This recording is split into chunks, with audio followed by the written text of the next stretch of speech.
at ng Anak at ng Espiritu Santo. Amen. Diyos na makapangyarihan sa lahat, pinupuri ka namin, niluluwalhati, pinasasalamatan, dinadakil at sinasamba ang iyong banal at makapangyarihang pangalan. Salamat po, Ama, sa ika-33 anibersaryo ng gawain mo sa dakong ito. At labis po ang aming pasasalamat sapagkat sa loob ng maraming taon, narito pa rin po ang mga tapat mong lingkod. Narito pa rin po ang mga sumasamba sa iyo. At alam ko pong hindi mo po silang niliguin. Alam ko pong may gagawin ka sa kanilang buhay. Alam ko pong pagagalingin mo ang lahat ng may sakit at may karamdaman.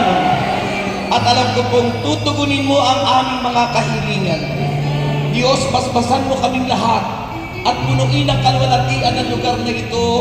Maranasan ka po ng bawat isa. Ma-encounter ka namin, Lord, sa aming buhay. Sapagkat wala kaming aasahan kundi ikaw. Maghari ka sa aming puso. Kumilos ka. Nawa po'y tunin mo sa aming mga puso ang mga salita ng ating pagsasalunan. At nawa po'y sundan mo ng iyong mga tanda at himala at kababalaghan. Gamitin mo ang lingkod mo mightily, boldly, and powerfully kasama ang iyong mga awit. At umaasa kami, Ama, na sa aming kalagitnaan nandiyan ka, di man ka namin nakikita, ngunit may ginagawa ka na sa aming buhay. Sa pangalan ni Jesus, sa ngalan ng Ama, ng Anak at ng Espiritu Santo, ating purihin ang Panginoon.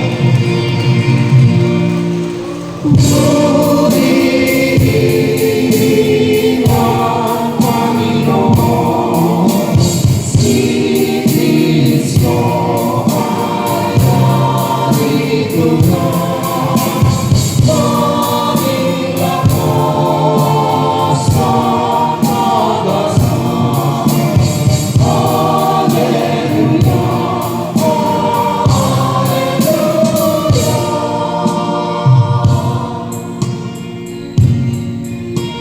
Purihin ang Panginoon at diwa sa pagdahinga.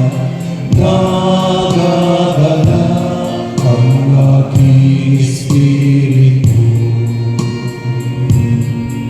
Si Kristo ay narito na, halikan ay iwasan na. Tayo ay tutulungan niya. Itaas ang mga kamay, purihin natin ang Diyos, ang Panginoon. Si Kristo ay narito na. Aming lakas at pag-asal. Alleluia, Alleluia.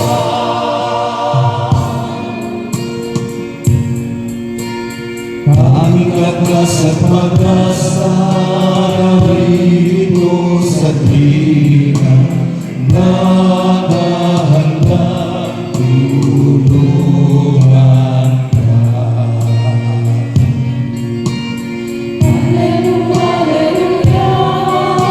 Lagi ko siya ang kasama sa hirap at aking hawak.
my heart.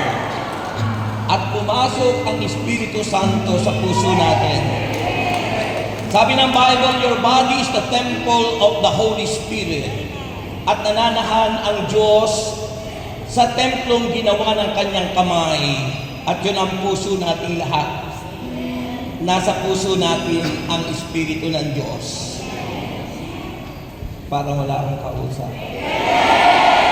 Nasa puso natin ang Espiritu ng Diyos. Sabi po ng inyong tema, Team, rise up, the coming generation of your children after you. Sabi po ng verse 22, your children who follow you in later generation, and foreigner who come from a distant land will see the calamities that have fallen on the land and the diseases with which the Lord has afflicted it. Sabi ko sa wikang Pilipino, mga kapatid, makikita ng salilahing susunod sa atin. Lahat tayo'y mawawala sa mundo. At ang lahing susunod sa atin ay makikita nila. At ang mga dayuhan mula sa malalayong bansa, ang mabigat na parusa ni Yahweh.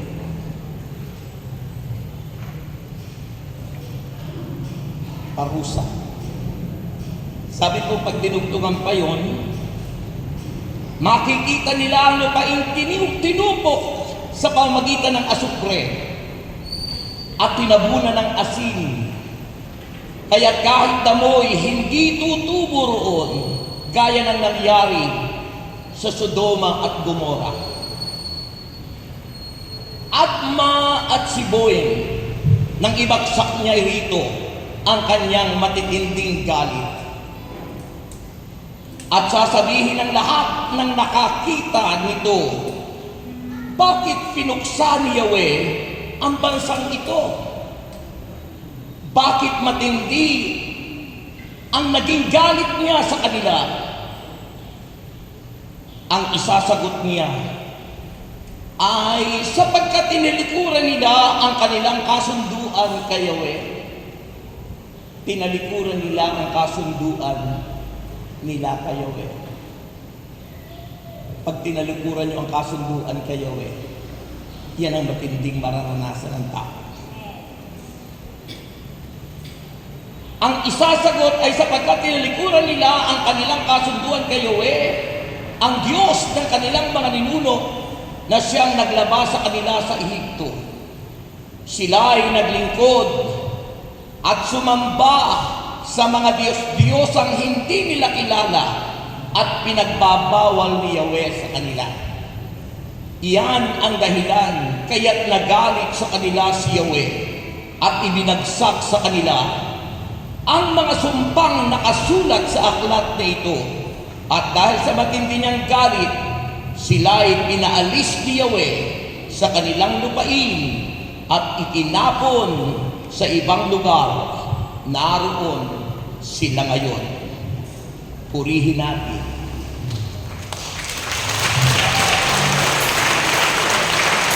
Rise up, people of power. Hindi alam. Hindi alam. Yun ang tinunoy. Rise up, people of power. Rise up, the people of power.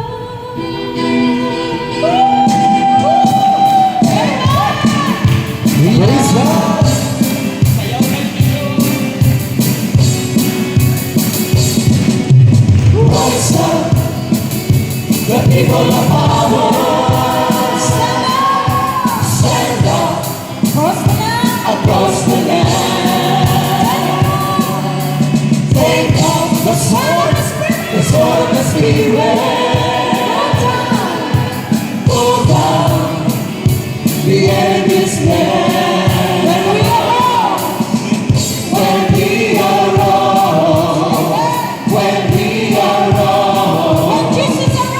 Jesus arose, he defeated all of our wrongs.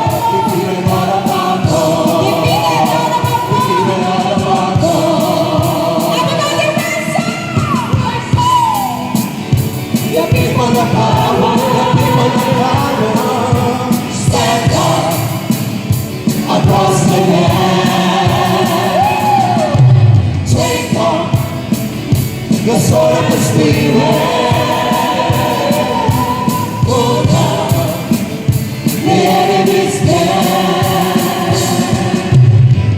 When he arose, when he arose, when Jesus arose, he defeated all of our foes. Defeated all of our foes. Defeated all of our foes.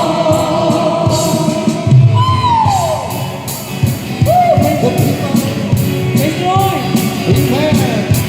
Rise up, the people of power. Stand up across the land. Take up the sword of Spirit. Pull down the enemy's dead. When we arose, when we arose, when Jesus arose, he defeated all of our wrongs. Defeated all of our wrongs. Defeated all of our wrongs. Defeated all of our wrongs. Rise up! Sabi nyo. Laksan nyo. Laksan nyo. Lahat ng sumigaw, answered prayer na. Amen! Ganun lang yun. Because that is faith. Ang tao may pananampalataya sa isang salita lamang, uuwing walang sakit, uuwing tagumpay, Amen! at mananatiling nagtatagumpay. Sino gustong magtagumpay? Talaga? Gusto nyo magtagumpay? Itaas nyo ang inyong mga prayer request.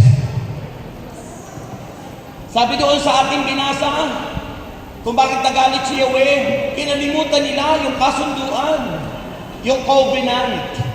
Covenant natin, di ba? Pagdadalo tayo sa gawain, kailangan nakabukod na at nakahiwalay na yung offering nyo kay Lord.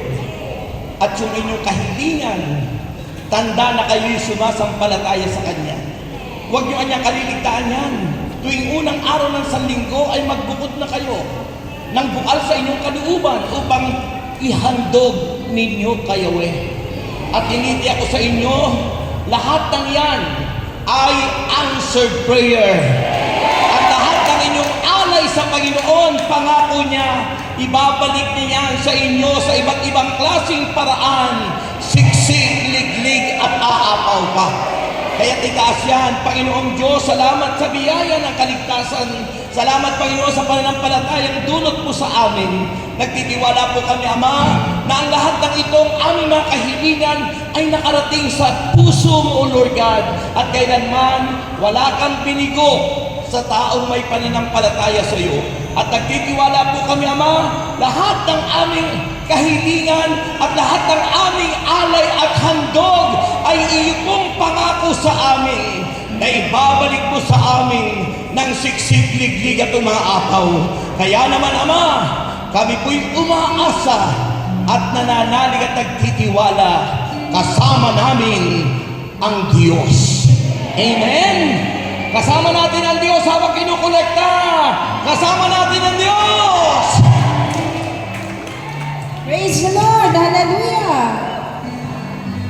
Habang kinukolekta, kasama natin ang Diyos. Di ako matatalo, di ako malulungkot. Kasama natin ang Diyos. Kasama natin ang Diyos. Di ako mananamba, di ako mapabalisa. Kasama natin ang Diyos. Tumaan man ako sa inyo, di ako malulunod. Tumaan man ako sa apo, di ako masusunod. Kasama natin ang Diyos. Di ako mananamba, di ako mapabalisa. Kasama natin ang Diyos. Kasama natin ang Diyos. Di ako malulungkot, di ako masasakot.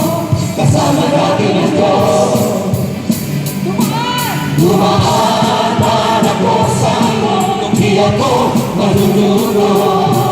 Dumaan man ako sa abot, di ako masusunod kasama natin ang Diyos. Di ako makakanta, di ako mababalisa, kasama natin ang Diyos. Kasama natin ang Diyos. Di ako malulungkot, di ako matatakot, kasama natin ang Diyos. Kasama natin ang Diyos. Kasama natin ang Diyos. Sabay sigaw.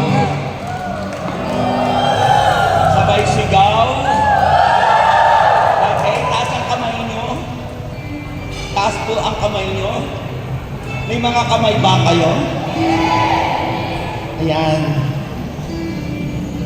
Nakataas na ang mga kamay. Ayan. Nakataas na mataas na mataas. Huwag po kayong matakot ka, ma'am. Nakataas yan. Hindi naman malakas yung hangin eh. Diba? Taas din ang mataas na mataas. Ayan. And then, dahan-dahan kayong maupo. Sabi ko, dahan-dahan. Dahan-dahan. Dahan-dahan. Sabay. Pag nakaupo na kayo, sabay. Palakpak at sigaw.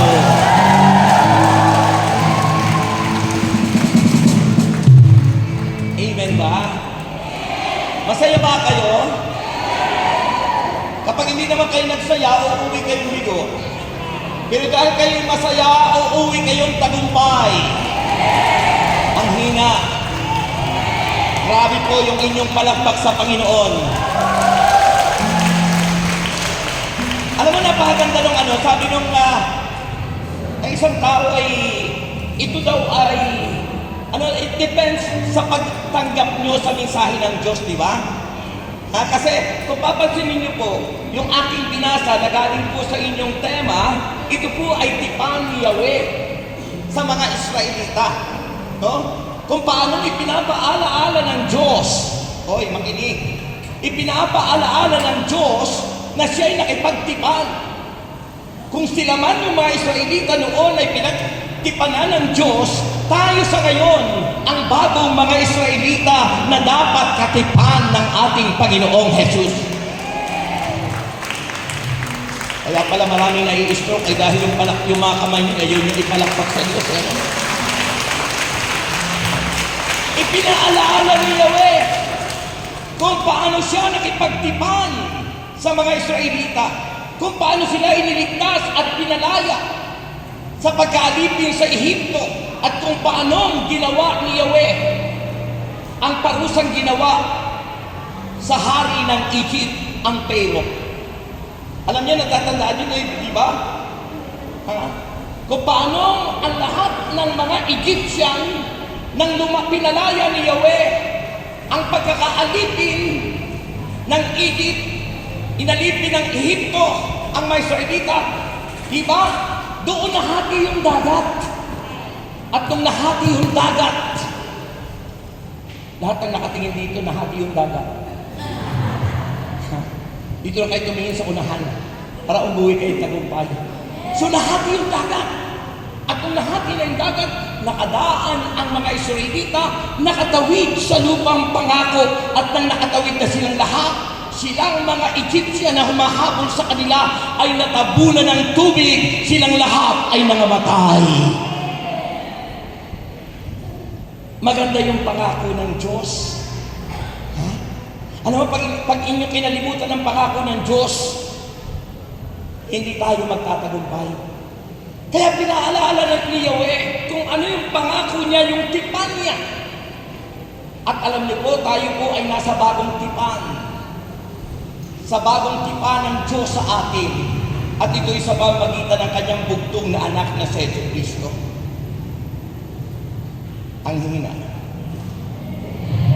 Ang hina.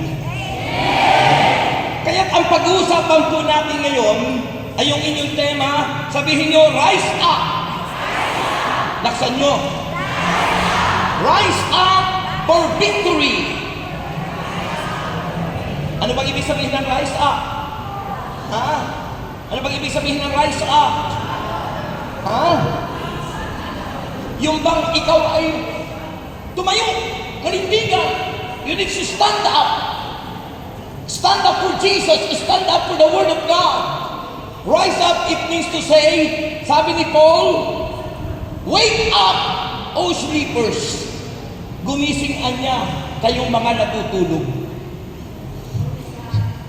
Gumising anya, kayong lahat na natutulog.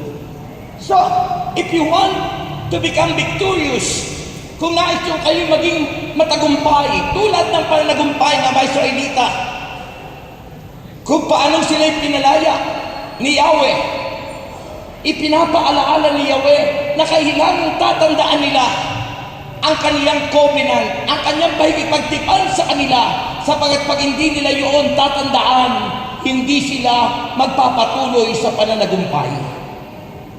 At ganun din sa atin, if you want to become victorious in every day in your life, kung nais mong maging tagumpay ang buhay mo sa araw-araw ng buhay, kailangang tandaan mo ang salitang rise up.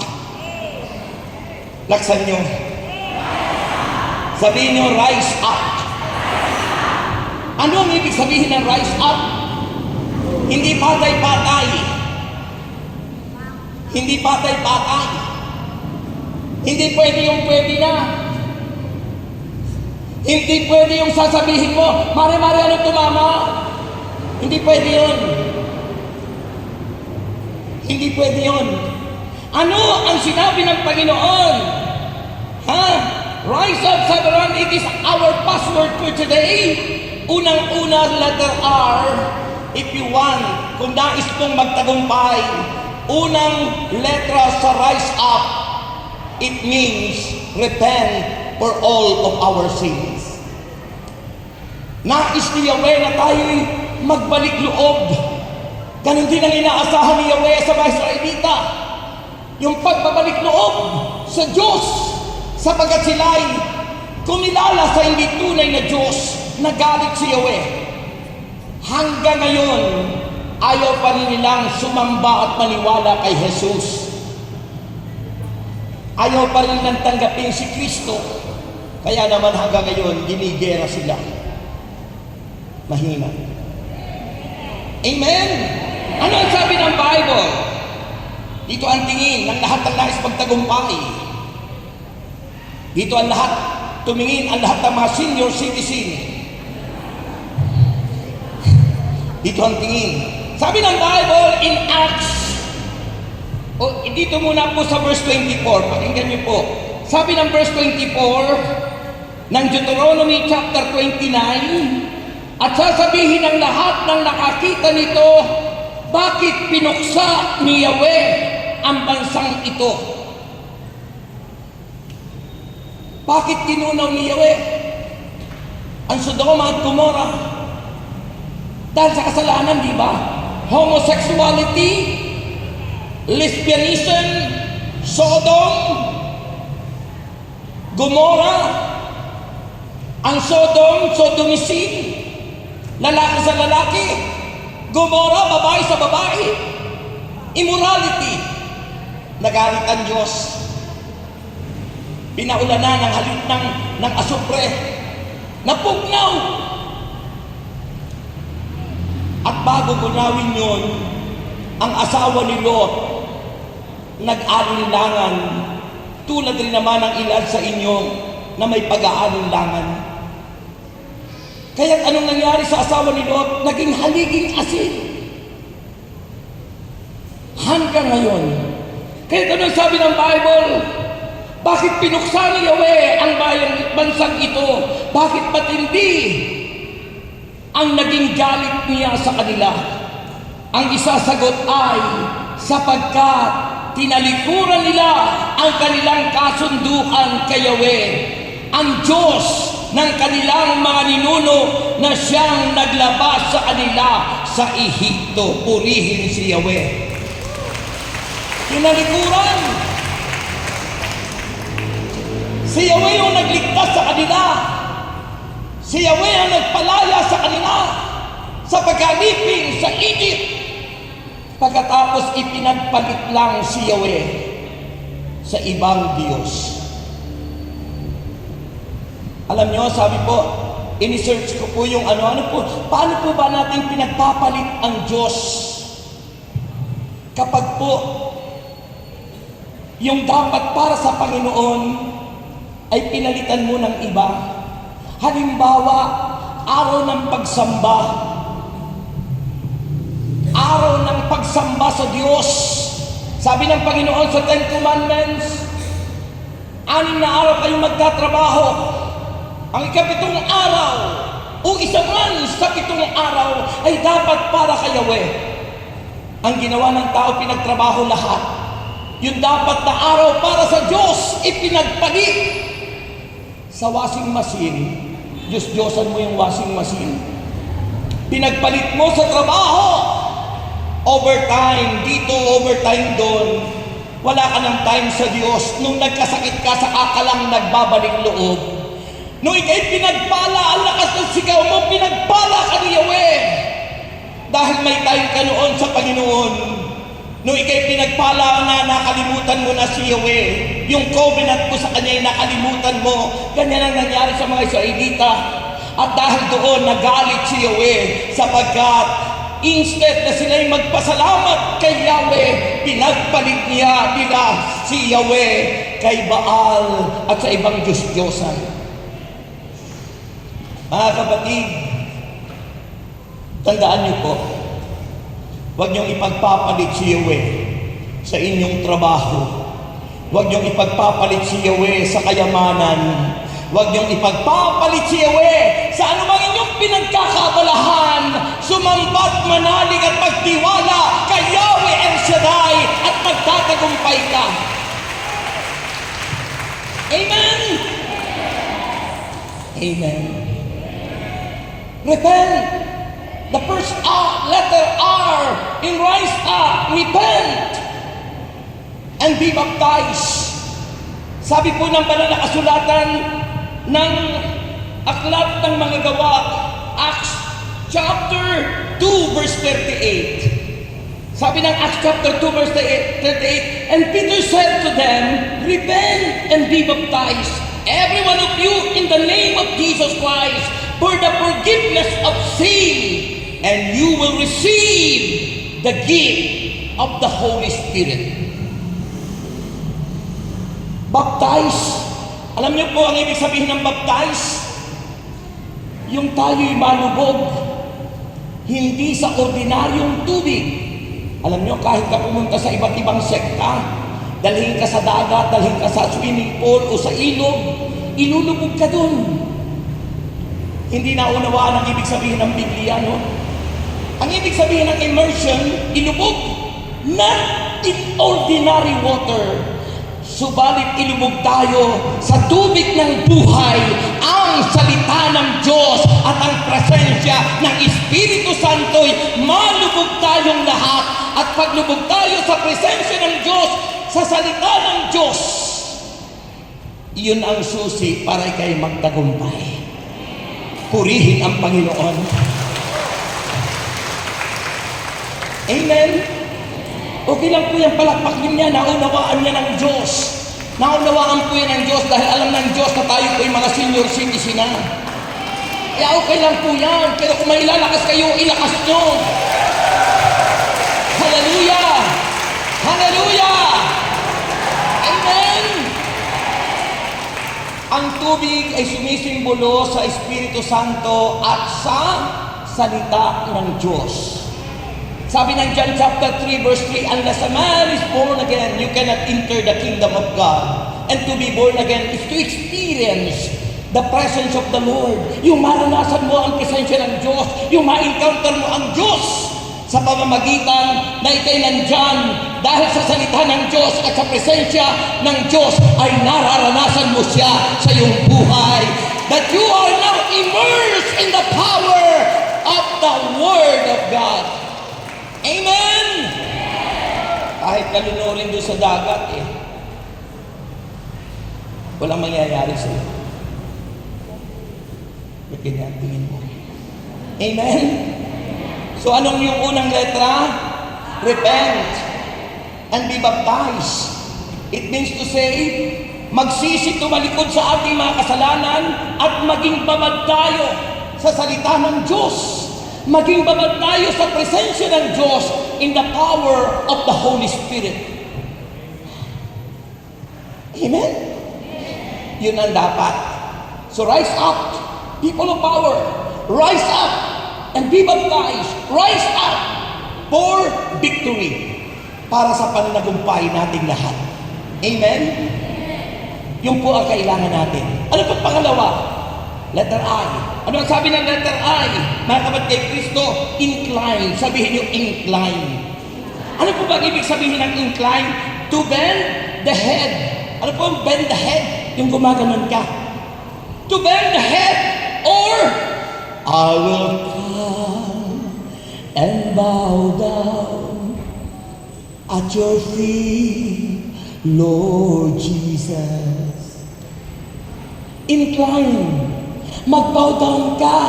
Lumuhod ka. Magpakababa ka sa presensya ng Diyos.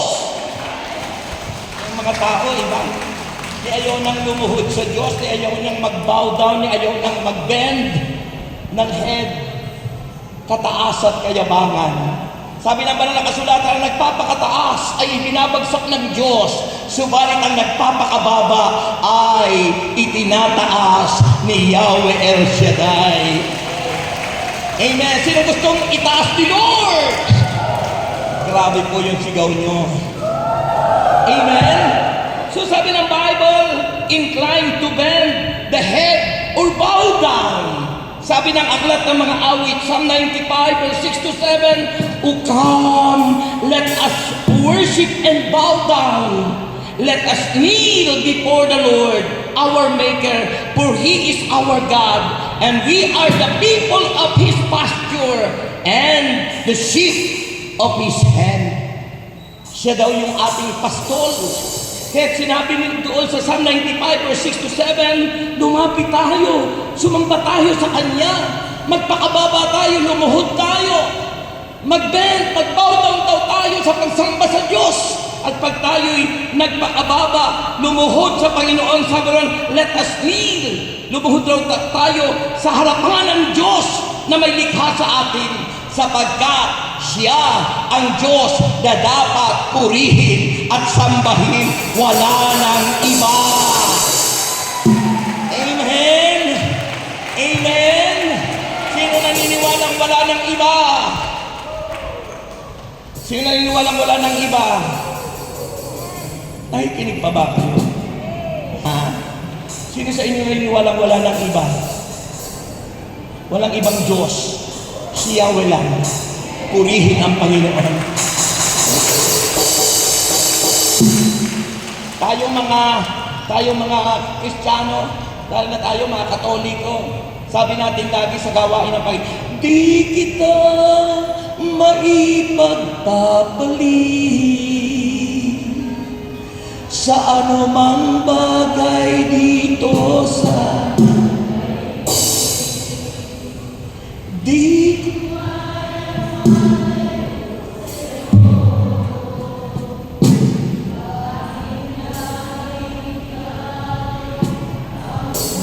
Ayan.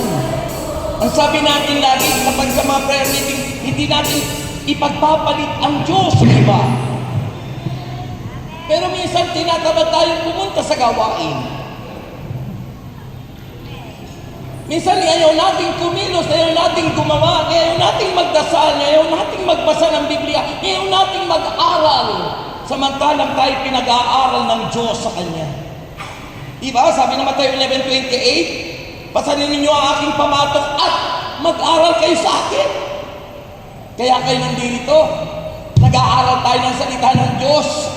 Inilulubog tayo sa presensya ng Diyos at sa Kanyang mga salita. At dahil tayo nalulubog sa presensya at sa salita ng Diyos, nagtatagumpay tayong lahat sa anuman na ginagawa ng kaaway.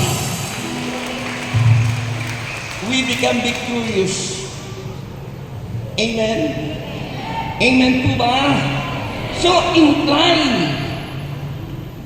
Unang letra, repent. Pangalawa, incline.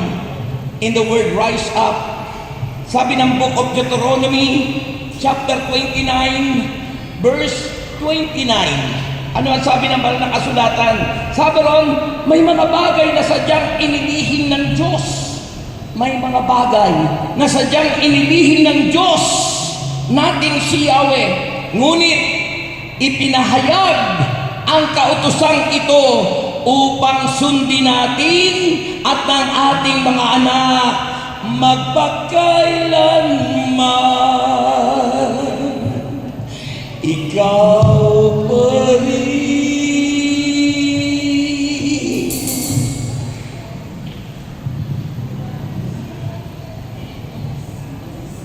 Sabi doon, magpakailanman.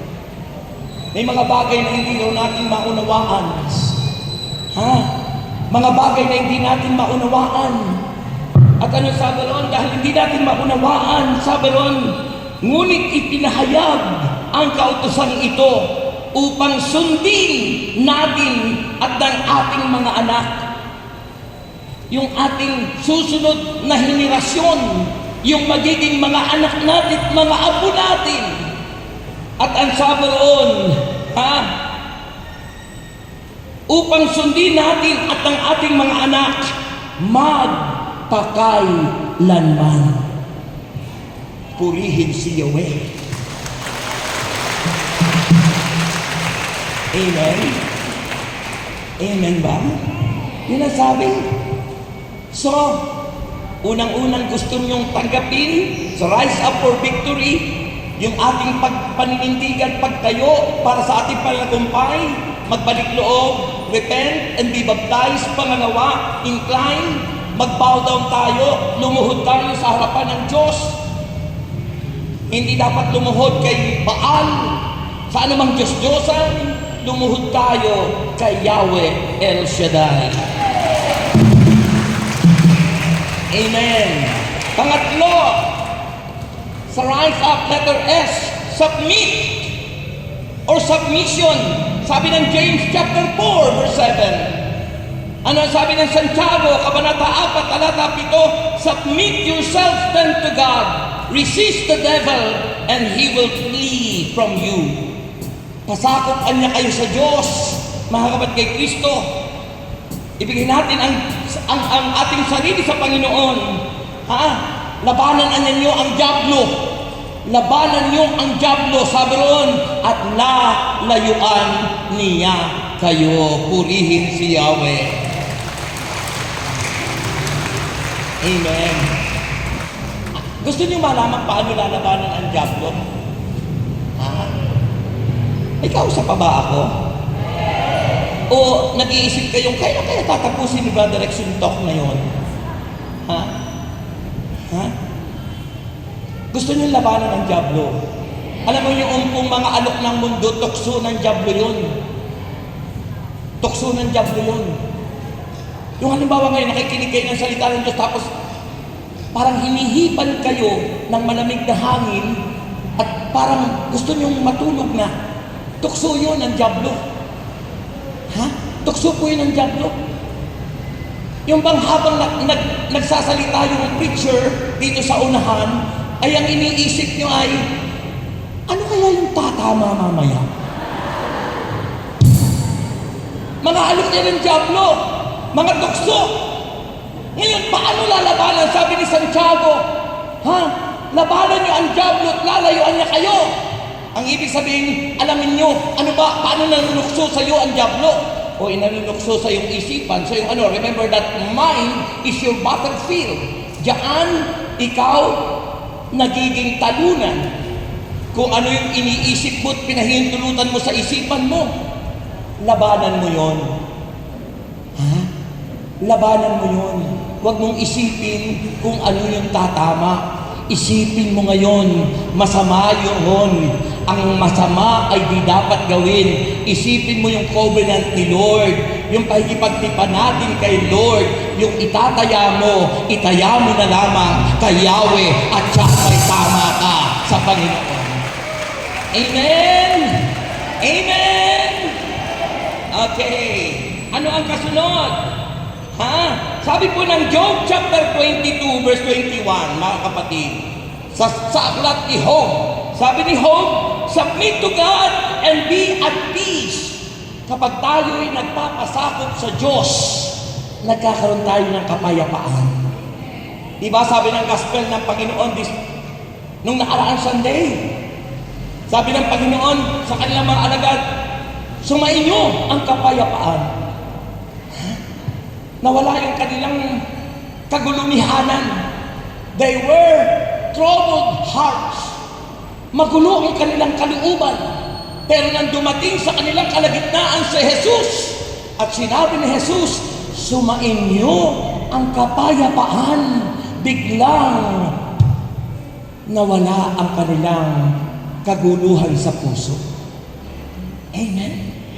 Lalo na nung ipakita yung sugat sa kamay at sa tagiliran at sa paa, lalo na nawala yung kanilang kagulumihanan, lalo na ng kanilang mapakinggan ang mga salita ng Diyos at ng pagpira-pirasuhin ni Kristo ang tinapay, lalo nilang naunawaan at lumaya sila sa kabalisahan. Ibig sabihin, sila'y nagtagumpay. Submit yourself unto God. Resist the devil. At sabi ni Job, submit to God and be at peace with Him in His way. Sa kanya-anyang pamamaraan. In His way, prosperity will come to you. Kasaganaan ay darating sa buhay mo kapag nagpasakop ka sa Panginoon. Prosperity will come to you if you submit yourself unto God. Eh, kanina napapasakop ang tao? Ha? Sa alok ng dyablo? Ha? Alam niyo, sasabihin ko po sa inyo, pag hindi po kayo lumaya dyan sa sugal-sugal na yan, na alok ng mundo, ha? Yan ang ipaghihirap natin. Ako po dating kolektor ng weteng. Pero never na ako'y tumama, natalo ng lahat, ni hindi na man lang ako nanalo. Bakit? Lahat yan alok ng mundo. Sabi ng Romans 12 verse 2, mag-iba na kayo at magbago ng isip. Baguhin na natin yung ating isipan. Kung ang laging nasa isip natin ay baka ako tumama, baka yun. Hindi ka sigurado. Sa Diyos, mga kapatid ko kay Kristo, laging sigurado. Sa Diyos ay walang swerte. Sa Diyos ay laging sigurado. Sa Diyos ay tsak. Sa Diyos ay laging andyan. May biyayang ibinibigay ang Diyos sa atin. Kaya pasakop niya kayo sa Diyos. Sabi ni Job, chapter 22 verse 21, submit to God. Magpasakop niya kayo sa Diyos. And be at peace. Maranasan niyo ang niyang kapayapaan sa Kanya, with Him. In His way, sa Kanyang mga pamaraan, sa pamaraan ng Diyos, prosperity will come to you. Ang Diyos, kapag kayo'y lumapit sa Kanya, ang paraan ng Diyos, payayamanin, pasasaganain tayo, sapagkat Siya ang pinagmumulan ng lahat ng ito. Amen. Amen. Amen. At ang panghuli sa rice ay E. Anong ibig sabihin ng E? Entrust. Entrust. Entrust, it means to commit to another with confidence. Confidence, it means tiwala.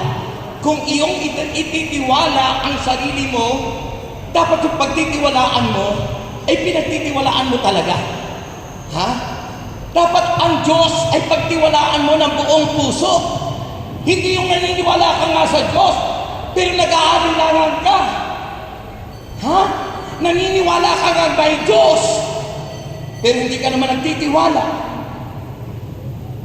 Naniniwala kang totoong may Diyos, pero hindi ka naman nagtitiwala sa Kanya. Dahil ang tiwala mo nandun sa, para ano tumama? Sino ba yung inaasahan natin? Hindi yung wete, hindi yung Diyos. Yung sugal. Ha? Ano sabi ng banal na kasulatan? Dapat, sabi naman na entrust to commit to another with confidence, tiwala. Sabi ng Proverbs 16:3, ayan. Proverbs 16:3, commit to the Lord whatever you do, and your plans will succeed. Sabi ron, itiwala mo sa Panginoon ang lahat ng gagawin mo at magtatagumpay ka sa lahat ng iyong plano sa buhay. Amen! Pag sa Diyos natin itiniwala lahat ng ating gagawin, lahat ng plano mo sa buhay, pag sa Diyos mo tiniwala, Proverbs 16:3, sabi ron, magtatagumpay ka. Commit to the Lord whatever you do, and your plans will succeed. Ha? Nung hindi ko pa kilala yung Diyos at wala pa akong tiwala sa Diyos, lagi akong bigo. Nag-asawa kong una, bigo ako. Namatay yung asawa kong una, sabi ko, mahirap pa ng mahalin kapag hindi bunga ng panalangin. Kaya nung nabalo ako 7 taon, hindi ako nag-asawa. Pinagnilayan ko kung mag-asawa pa akong muli o hindi. Nung pagkalipas ng mga ilang taon na, na-realize ko mahirap mag-isa para ako may hinahanap. Hanggang ako'y umawit ng isang araw, ng isang nalulungkot ako na isang gabi. At tila ako'y napaawit sa Panginoon at sabi ko'y, naghahanap ng liwanag sa dilim. Ang buhay ko wala nang umansin, nagtitiis. Huh? Alam mo, may narinig akong tinig nun at parang sabi sa akin sa tinig na yun, manalangin ako. So ang ginawa ko, nag-pray ako. Ha? Sabi ko, Lord, if you want na ako'y muling mag-asawa, ibigay mo yung nararapat. Yung mamahalin yung aking 5 anak sa una, yung maglilingkod tulad ko, at hindi maghahanap ng LO kapag dumarating ako sa bahay.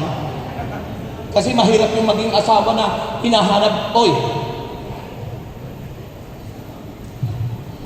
kala nyo, ibinigay ni Lord. At yun yung asawa ko ngayon.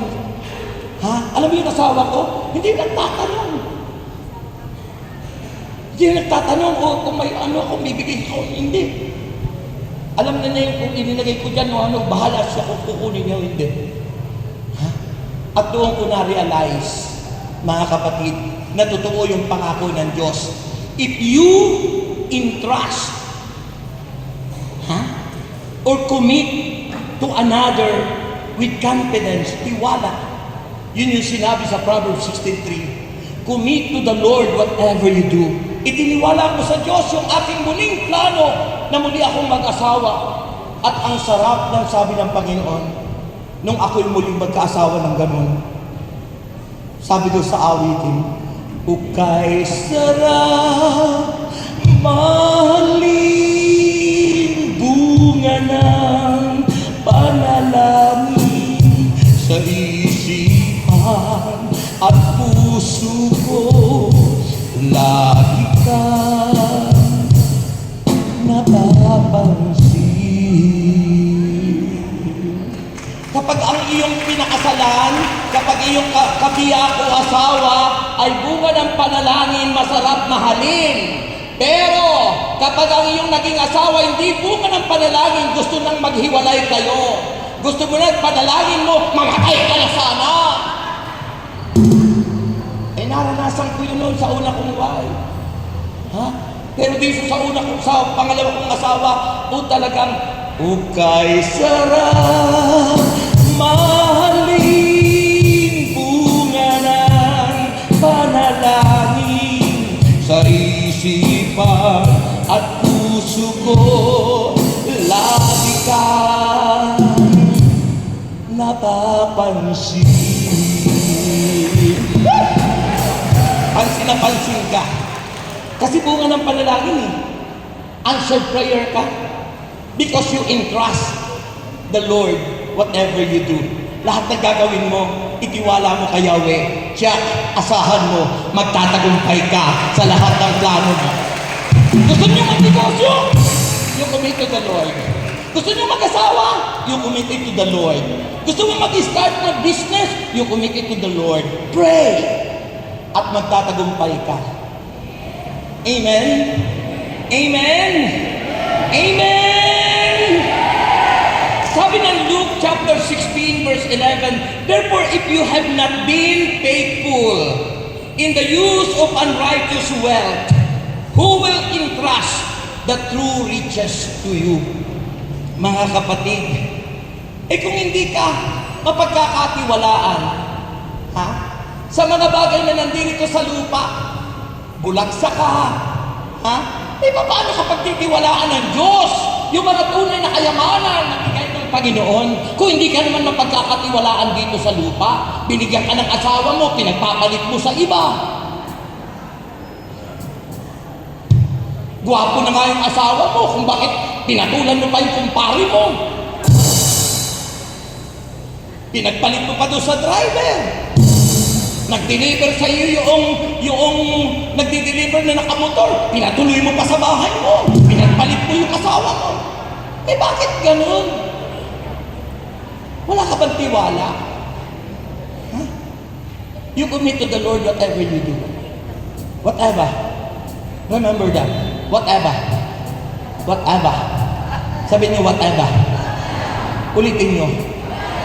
Laksan niyo. Whatever. Ibig sabihin, lahat ng gagawin niyo, itiwala mo kay Yahweh. At siyak, bukas makalawa, milyonarya ka na. Milyonarya sa magandang ugali. Milyonarya sa ganda ng iyong pakikisama. Milyonarya na hindi ka namimili ng kasama. Hindi mo pinagpapalit. Sapagkat kung sinasabi mong mahal mo ang Diyos, pero namimili ka naman ang gusto mong kaibigan, hindi ka nagmamahal sa Diyos. Ha? Sabi mo mahal mo ang Panginoon. Sabi mo, El Shaddai, El Shaddai, Elyon Adonai, I will praise you till I die. Di mo yata naunawaan, sabi mo, pupurihin mo ang Yahweh El Shaddai na ito hanggang kamatayan, hindi ka makapatay, wala ka na. Pinagpalit mo na yung gawain ng Diyos sa iba. Huh? You must be faithful. Whatever you do, kailangan maging tapat tayo. Ha? Ganun ang mga Israelita kung bakit nagalit si Lord. Hindi nila pinahalagahan ang covenant nila sa Diyos. Matapos na sila iligtas, kinalimutan nila ang kanilang pangako kay Yahweh. Tayo ganun din, nakakalimot tayo. Sabi niyo, habang kayo ay nagdumadalo sa gawain, pupurihin niyo siya ng buong puso, pero yung ating mga kamay na ayaw nating ikilos at igalaw para purihin ang Diyos.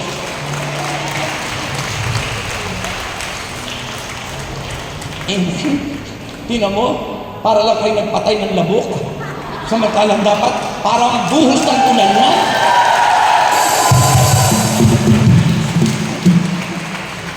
Pagkatapos sabi, di kita nga maipagpapalit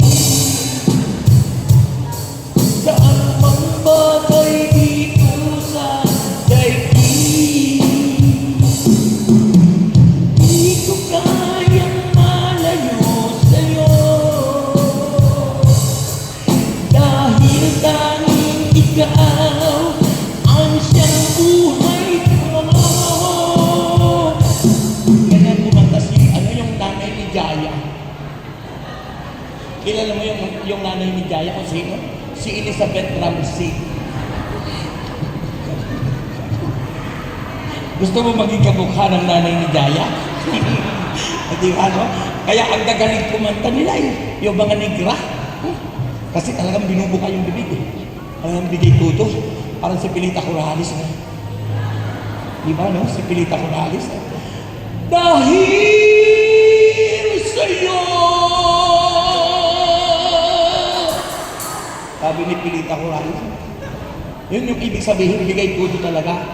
Yun sabi ng Panginoon, that you shall love the Lord your God with all your heart, Walang reservation, walang hesitation, di ka nahihiya. Binibigay mo lahat-lahat sa Panginoon. Because that is the word of the Lord that you shall, sabi rin, you shall love the Lord with all your heart. You shall love the Lord with all your soul. You shall love the Lord with all your mind, with all your heart, with all your soul, with all your mind. Dapat aware yung manunugtugan. Dapat aware kung may kumakain ka. Yun po ang nais ng Diyos. If you want to become victorious, if you want to become victorious in life, rise up, repent, incline, submit, entrust your life unto God, and letter U sa act. Sinasabi ng Bible, rise up. Sabi ng U, unload. Unload, it means to take off, deliver, to relieve of something burdensome. May mga taong alipin, mga taong nabibigatan, mga taong hindi malaya, burdensome. Andun yung burden, pasanin, nabibigatan. Diba sabi ni Jesus, come to me, all of you who are heavily laden and burdened, and the promise of the Lord, I will give you rest. I will give you rest. Bibigyan kita ng kapahingahan. Nakalimutan ng mga Israelita yung pangako nila kay Yahweh. Kaya nabigatan sila. Kaya yung ibang mga Israelita, ano nangyari sa kanila? Doon sa panahon ng sila ay naglalakbay doon sa, sabi doon sa gospel na yun, sa verse 20, sa chapter 29, sabi ron, alalahanin niyo kung paanong naglakbay tayo ng 40 taon sa wilderness. 40 taon. Samantalang ang lapit-lapit lang ng Canaan, the promised land. Pero nakalimutan nila. Pinapaalala niyo eh. Anong 40 significance in our lives? Sa buhay natin, ano ba ang ibig sabihin ng 40? Alalahanin nyo that we must be cleansed. Maging malinis tayo. Sabi ng 1 Peter chapter 1 verse 15, yamang ang tumawag sa inyo ay banal, magpakabanal kayo, anuman ang inyong ginagawa, sapagat pagdating at pagbabalik ni Kristo, pag hindi tayo nabuhay ng may kabanalan, maiiwan ka sa mundong ito. Subalit kung tayo'y namumuhay ng may kabanalan, pagdating ni Kristo, ika'y isasama niya sa kalangitan, sa buhay na walang hanggan. Amen! Yun ang ating goal. You know, kapag po tayo nagpakabanal, lahat ng pangako ng Diyos darating. Sabi ng Matthew 6 verse 33, commit to the Lord what, sabi ng Matthew 6 verse 33, ano sabi ron? Mateo 6:33. Ano sabi niya doon? Matthew 6:33. Kailangan unahin natin siya. Di ba? Pag inuna natin ang Panginoon, sabi ron, and all the things shall be added unto you. Pag inuna natin ang Diyos sa ating buhay, lahat ng pangako ng Diyos darating sa iyo. Amen? Ano sabi ron? Seek ye first the kingdom of God. Unahin natin ang Diyos. Unahin natin siya. At ang pangako ng Diyos, pag inuna natin siya, magugulat ka. Yung inaasahan mo, darating sa buhay mo. Yung akala mo, mamamatay ka na, yung pala binigyan ka ng Panginoon ng mahabang buhay, 120 years old pala ang magiging edad mo. Amen! Amen! Amen! So, unload. Ano mang kabigatan po natin, i-unload po natin. Ibigay natin sa Panginoon. Di ba? Ano ang sabi ng banal na kasulatan? Matthew chapter 11 verse 28. Lumapit kayo sa akin. Kung tayo nabibigatan, napapagal, napapagod dahil sa ating mga daladalahan, problema, asthmatic, problematic at walang atik. Napapagod tayo. Hirap ka na. Sabi ng Panginoon, lumapit kayo sa akin. Kayong lahat na napapagal, kayong lahat na nabibigatan ng inyong mga pasaning, kayo'y aking bibigyan ng kapahigahan. Amen. Amen. Sino sa inyo ang maraming problema rito at nabibigatan? Ha? Sino po may problema rito? Tumayo ka dyan, punta ka doon. Ha? Punta ka doon. That's your privilege. No? Doon po sa may podium na yun. Sino pa sa inyo ang may problema dyan? Mabigat na bibigat? Ha? Hali po kayo. Punta po kayo doon. Sino sa inyo ang may cancer? May cancer? Ha? Sino yung may cancer? Yun lang gusto ha? Yun lang pong nais ng Diyos. Ha? Ang Diyos ay hindi namimilit. Yung sabi ng Panginoon Matthew 11:28, lumapit kayo sa akin, kayo lahat na napapagal. Kayo lahat na nabibigatan ng inyong pasanin, kayo aking pagpapahingahin. Yan ang kabigatan ko noon. May sakit ako sa puso noon, 4 na ugat may bara, lumalaki yung puso ko, at mayroong rheumatic heart disease. May ulcer pa ako, may hepatitis pa ako, may ispat ako sa baga. Pero nang marinig ko yung pangako yan ng Diyos, lumapit ako sa Panginoon. April 10, 1986, itong April 10 po yung birthday ko sa spiritual. Mula po ng April 10, 1986, 38 years na po ako sa ministeryo ng Panginoon. Lahat ng sakit na yun, pinagaling at pinalaya ako ng Panginoon. I unload, sabi noon sa letter U, unload lahat ng kabigatan. Alisin mo yon, ibigay mo kay Lord. Ha? Ibigay mo sa Panginoon. Bitawan mo yan. I-unload mo. I-discarga mo. Huwag ikaw ang magpasan. Huwag ikaw ang magdala. Di ba yun ang sabi ng Panginoon? Ha? There is no problem to be.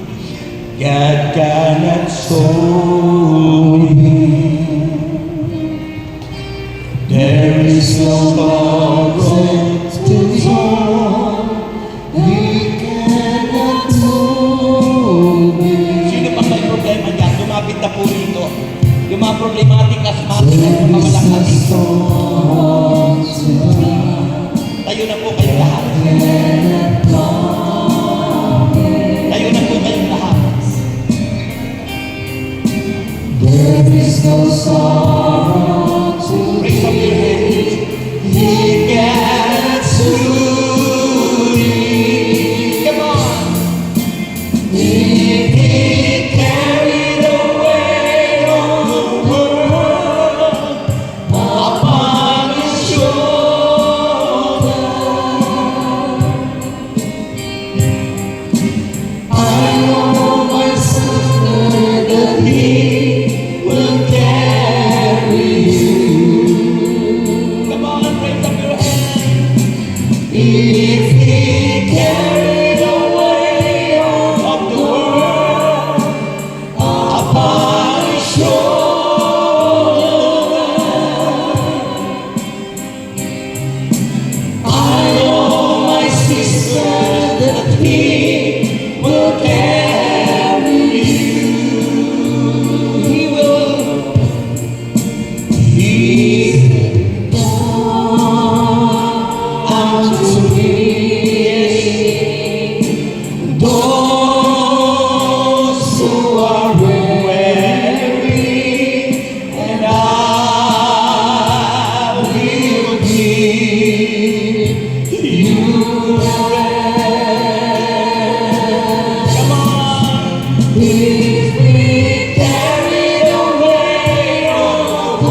Raise up your hands. Sa Diyos kayo magtiwala. So, unang R, unang letra, rise up. R, repent. Hanggat di tayo nagbabalik loob sa Diyos, mamumroblema ka. Pabibigatan ka. Kaya ang paanyaya ng Panginoon, magbalik loob, magsisi, tumalikod. Wala po hindi nagkakasala, lahat tayo nagkakasala. Patayos ng Diyos tayo yung magbalik loob sa Kanya.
Dadalaman ka namin.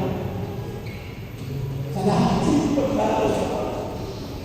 Salamat dahil nandito ka para nakalitin ang gagawin mo sa iyo.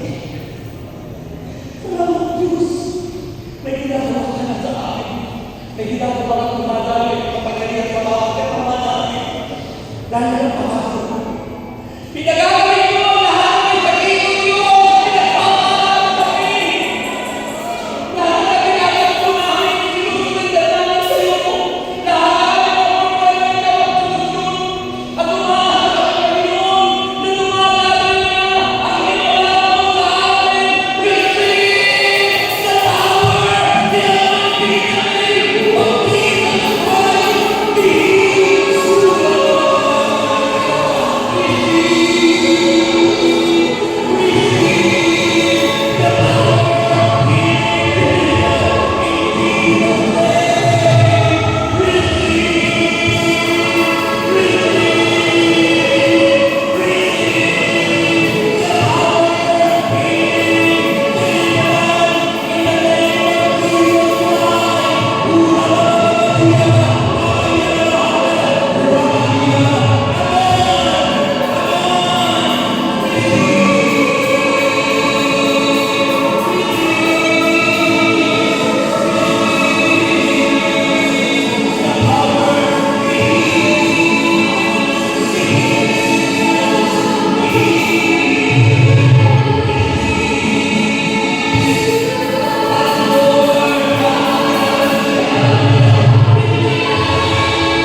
Ako na ako ngayon, pinagtitiwala ko sa iyo.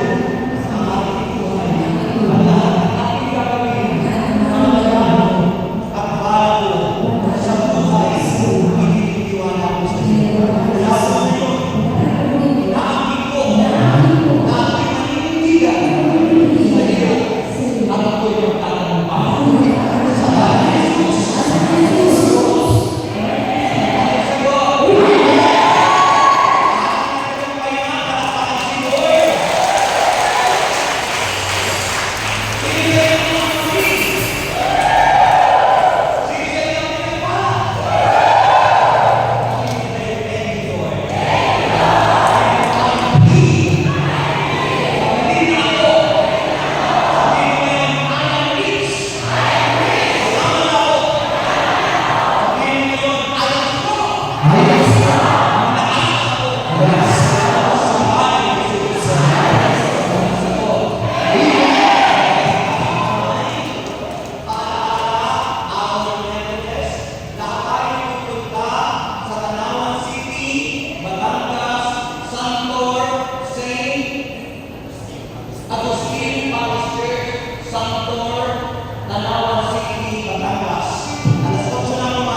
Lagi pagtitiwala sa